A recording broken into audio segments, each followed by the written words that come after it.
अस्सलाम वालेकुम। किस्सा कुंज में आज की कहानी के साथ मैं हूँ आंसा। आज की कहानी का नाम है ले पालक और हमारे मुसन्निफ का नाम है मोपासा। समंदर के किनारे वाक़या गांव से कुछ ही दूर पहाड़ी के दामन में एक जैसे दो कच्चे मकानात साथ साथ खड़े थे। दोनों घरों के मालिक किसान अपने बच्चों के पेट भरने के लिए अपनी अपनी बंजर ज़मीन में शब रोज़ मुशक्क़त किया करते थे।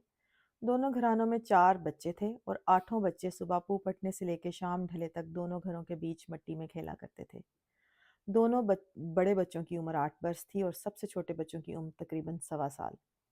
दोनों किसानों की शादियां और फिर बच्चों की पैदाइश भी करीब करीब बैक वक्त ही हुई थी। दोनों माएँ अपने अपने बच्चों को बमुश्किल पहचान पाती थीं, जबकि दोनों बाप तो अमूमन धोखा खा जाते थे।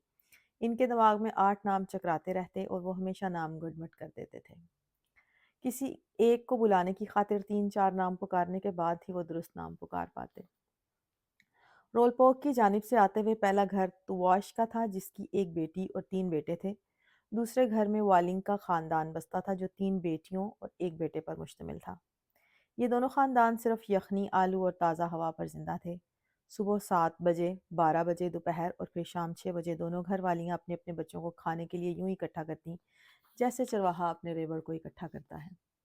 तमाम तमाम बच्चे उम्र के एतबार से लंबी मेज़ के सामने बैठ जाते, जो साला साल के इस्तेमाल के बाद चमकने लगी थी।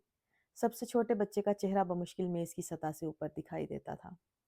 जिस पानी में आलू उबाले गए थे, इस पानी में भीगी हुई रोटी, आधी गोभी और 3 प्याज सारा खानदान पेट भर कर खाता। माँ मेज़ के कोने पर बैठी सबसे छोटे बच्चे को खिलाती। इतवार के दिन दावत उड़ाई जाती और गोश्त की चंद बोटियां भी भूनी जाती। इस रोज़ बाप मेज़ पर देर तक बैठा रहता और ज़ेरे लब बुड़बुड़ाता रहता, काश रोज़ ही ऐसा खाना होता। अगस्त के महीने में एक दोपहर अचानक एक बग्घी दोनों घरों के सामने आन रुकी। बग्घी की बागें एक नौजवान खातून ने थाम रखी थीं। खातून ने अपने साथ बैठे हुए मर्द से कहा, ओ हेनरी, जरा इन बच्चों को देखो तो, मिट्टी में खेलते हुए कैसे प्यारे लग रहे हैं। मर्द ने कोई जवाब ना दिया। वो दादो तहसीन के इन अल्फाज का आदी हो चुका था और कभी कभार तो ऐसे अल्फाज इसके दिल में नदामत और मलामत के चरके लगा जाते।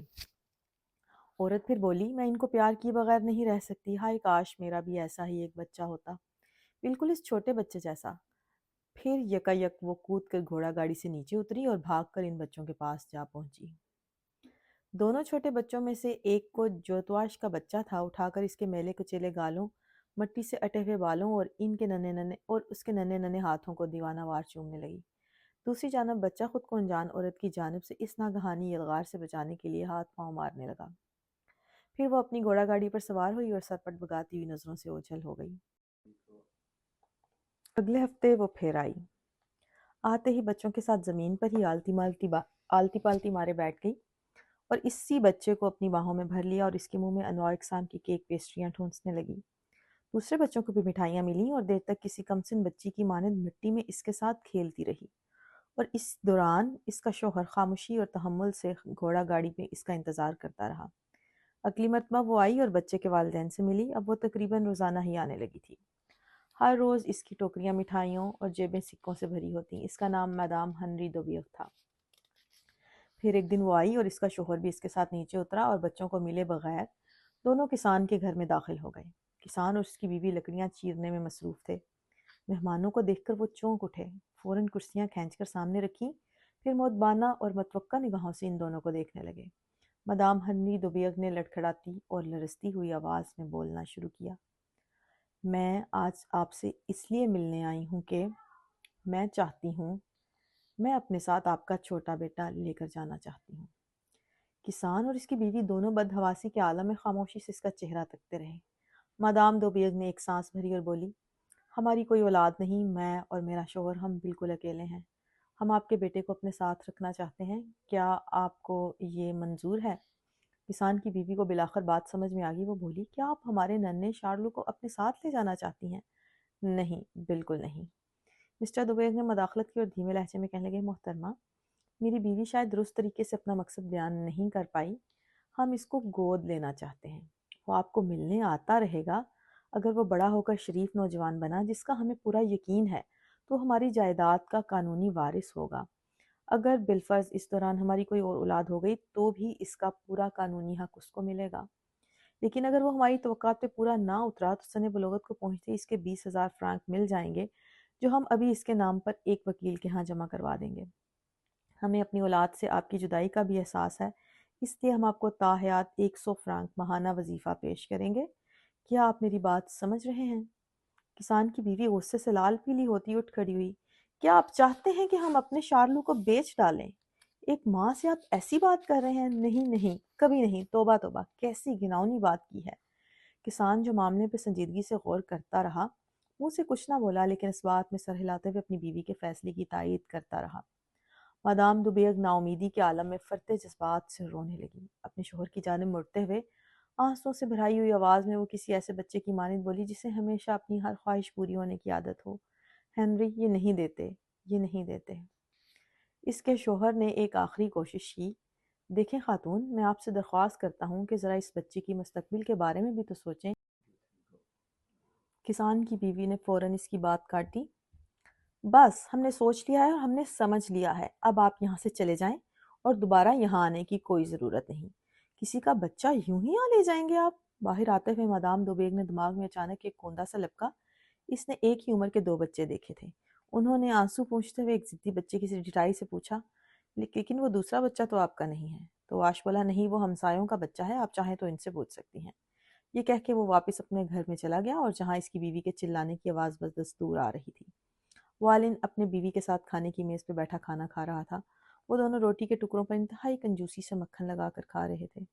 مسٹر دوبیگ نے اپنا مدعا بیان کیا، لیکن اس مرتبہ پہلے کی نسبت کچھ زیادہ گھما پھرا کر، زیادہ احتیاط سے اور زیادہ سوچ سمجھ کر۔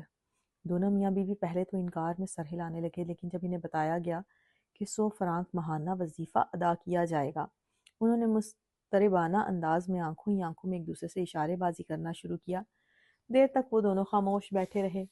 پھر کسان کی بیوی بولی، اب تم بھی تو کچھ کہو۔ کسان بوجھل لہجے میں بولا، کوئی ایسا گناہ بھی نہیں ہے۔ مادام دوبیگ نے دھڑکتے دل کے ساتھ امید کی ایک کرن دیکھتے ہوئے بچے کے مستقبل، اس کی کامیابیوں، خوشیوں، اس کی دولت کا ذکر کیا جو وہ جوان ہو کے اپنے ماں باپ کو لا کر دے سکتا ہے۔ کسان نے پوچھا، اور یہ 100 فرانک ماہانہ کا وظیفہ اقرار نامہ وکیل کے سامنے کیا جائے گا؟ مسٹر دوبیگ نے یقین دہانی کروائی، جی ہاں، کل صبح ہی۔ چند لمحے سوچنے کے بعد والن کی بیوی بولی، دیکھیے، اس بچے کو ہم سے جدا کرنے کے لیے 100 فرانک کم ہیں۔ ابھی چند سالوں میں ہی وہ ہمارے ساتھ کھیتوں میں کام کرنے کے قابل ہو جائے گا۔ اگر آپ 120 فرانک، مادام دوبیگ جو بے چینی سے میز کے نیچے اپنا پیر پٹک رہی تھیں، پلک جھپکتے میں راضی ہو گئیں۔ چونکہ وہ بچہ ابھی اسی وقت اپنے ساتھ لے جانا چاہتی تھیں، اس لیے انہوں نے 100 فرانک تحفتاً دے دیے، جبکہ ان کا شوہر کاغذات کی تیاری میں مصروف رہا۔ گاؤں کے میئر اور ایک ہمسائے نے بطور گواہان معاہدے پر دستخط کیے۔ چند لمحوں کے بعد مادام دوبیگ دمکتے ہوئے چہرے کے ساتھ چلاتے ہوئے بچے کو گود میں لیے یوں نکلیں جس سے کوئی دکان سے پسندیدہ چیز خرید کر نکلتا ہے۔ تواش اپنی بیوی کے ہمراہ اپنے گھر کے دروازے میں کھڑا یہ منظر دیکھ رہا تھا، خاموش، سپاٹ چہرے کے ساتھ، جس پر ایک لمحے کے لیے شاید تعصب کا کوئی سایہ سا گزرا تھا۔ اس کے بعد ننھے یاں والنگ کے بارے میں کچھ سنا نہیں گیا۔ اس کے والدین ہر ماہ کی ایک مقررہ تاریخ کو جاتے اور وکیل سے 120 فرانک وصول کر لیتے۔ لیکن اب ان کا اپنے ہمسایوں کے ساتھ تنازع کھڑا ہو رہا تھا۔ تواش کی بیوی ہر وقت ان کو تانے دیتی رہتی، گھر گھر جا کے لوگوں کو کہتی، اپنا بیٹا کسی کو بیچ ڈالنا کسی انسان کا کام تو نہیں ہو سکتا، اور کہ یہ ایک غلیظ اور ناپاک حرکت تھی۔ کبھی کبھار وہ دکھاوے کے لیے اپنے بیٹے کو باہوں میں اٹھا کے زور زور سے بولتی، جیسے بچے کو سب کچھ سمجھ میں آ رہا ہو، میں نے تو تمہیں نہیں بیچا، نہیں بیچا، میں اپنے بچوں کو تو نہیں بیچتی، میں غریب تو ہوں لیکن اپنے بچوں کو نہیں بیچتی۔ پھر سالہ سال تک روزانہ ایسا ہی ہوتا رہا۔ اپنے گھر کے سامنے کھڑی ہو کر وہ یوں ہی لان تان کرتی تاکہ ہمسایوں تک آواز جا سکے۔ اب تواش کی بیوی کو شدید احساس برتری ہو چکا تھا کہ اس نے اپنا بیٹا بیچنے سے انکار کر دیا تھا۔ پھر ارد گرد کے گھروں میں اس کے بارے میں کہا جانے لگا، ہاں بھائی، بڑی ہمت کی بات ہے، اس نے ایک اچھی ماں ہونے کا ثبوت دے دیا۔ لوگ اس کی مثالیں دینے لگے۔ شارلو بھی جو 18 سال کا ہونے کو تھا، خود کو دوسروں سے عرفہ سمجھنے لگا تھا، کیونکہ اس کی ماں نے اس کو بیچنے سے انکار کر دیا تھا۔ دوسری جانب وظیفے کے باعث والن خاندان کی گزر بسر قدرے آسائش سے ہونے لگی۔ تواش خاندان کے غیظ و غضب کی ایک وجہ یہ بھی تھی کہ وہ حسب سابق تنگ دستی اور افلاس کی زندگی بسر کر رہا تھا۔ ان کا بڑا بیٹا فوج میں بھرتی ہو گیا اور منجلا چند ماہ بیمار رہنے کے بعد جاں بحق ہو چکا تھا۔ اب شارلو ہی اپنے باپ کے ساتھ کھیتوں میں دن رات مشقت کرتا اور اپنی ماں اور بہن کا پیٹ بھرتا تھا۔ وہ 21 साल का हो चुका था कि एक रोज़ चमकती हुई बग्गी इनके घरों के सामने आ रुकी। उम्दा लिबास में मलबूस एक नौजवान, जिसकी एक जेब से घड़ी की तलाई जंजीर छलक रही थी, नीचे उतरा और सफ़ेद बालों वाली एक उम्र रसीदा औरत को बग्गी से नीचे उतरने में मदद देने के लिए हाथ बढ़ाया। बूढ़ी औरत ने वालिन के घर की जानब इशारा करते हुए कहा, ये है मेरे बेटे, ये दूसरा मकान।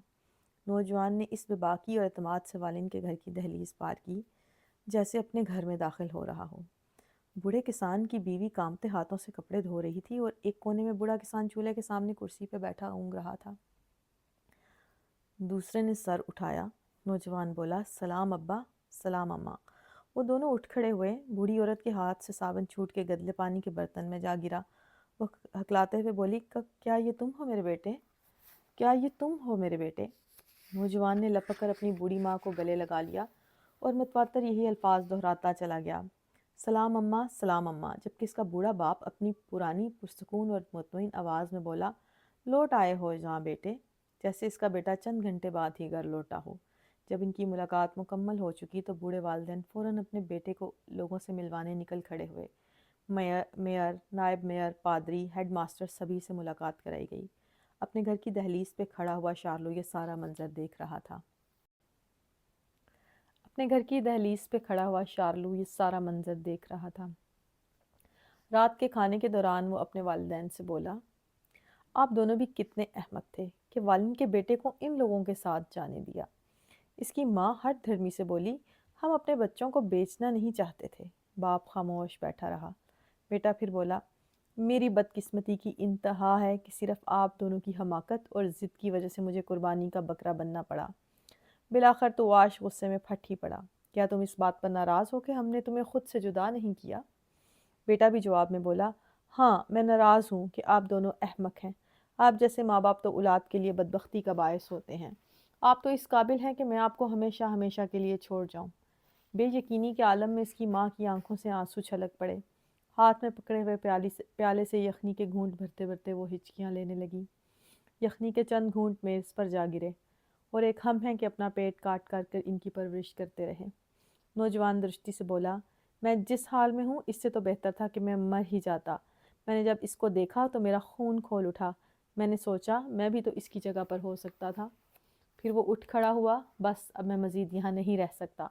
बेहतर यही होगा कि मैं यहाँ से चला जाऊँ, क्योंकि अगर मैं यहाँ रहा तो अपनी इस बदकिस्मती को कभी भुला नहीं पाऊँगा और आप दोनों की ज़िंदगियाँ जहन्नुम बना दूँगा। लेकिन यकीन माने मैं आप दोनों को कभी माफ़ नहीं कर सकूँगा। दोनों मियाँ बीवी खामोश आंसुओं से लबरेज आंखें झुकाए बैठे रहे। वो बोलता चला गया, नहीं, अब मैं यहाँ रहने का तसव्वुर भी नहीं कर सकता। अब मैं अपनी किस्मत कहीं और जाकर आजमाऊंगा। इसने दरवाज़ा खोला। खुले दरवाजे में से हमसायों के हंसने खिलखिलाने की आवाज़ें आईं। वाली ख़ानदान अपने बेटे की वापसी का जश्न मना रहा था। शार्लू ने दरवाजे की दहलीज पे खड़े हुए मुड़कर अब वापस एक नज़र अपने वालिदैन पर डाली और बोला, बदबख्त लोग, और फिर बाहर अंधेरे में कहीं गुम हो गया। तो कैसी लगी आपको आज की कहानी? आप सोचते होंगे ये क्या बच्चों को बेचने की और ख़रीदने की बातें हो रही हैं? नहीं, ये कहानी बच्चों को ख़रीदने बेचने से बढ़ के हमारे फ़ैसलों के मुतल्लिक है। वो फ़ैसले जो हम अपने ख़ानदान की भलाई के लिए लेते हैं, लेकिन अगर उनके हस्ब तवक्को नताइज नहीं निकलते तो हमें फिर उनका जवाब भी देना होता है।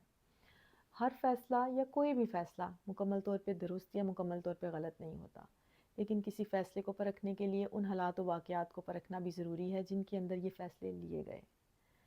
तो अब आप मुझे बताएंगे कि आप इस कहानी के बारे में क्या सोचते हैं। कमेंट सेक्शन में मुझे आपके कमेंट्स का इंतज़ार रहेगा। सुनते रहें, सोचते रहें, सीखते रहें। फिर मिलेंगे नई कहानी के साथ, सोचने के नए ज़ाविये के साथ। तब तक के लिए अल्लाह हाफ़िज़।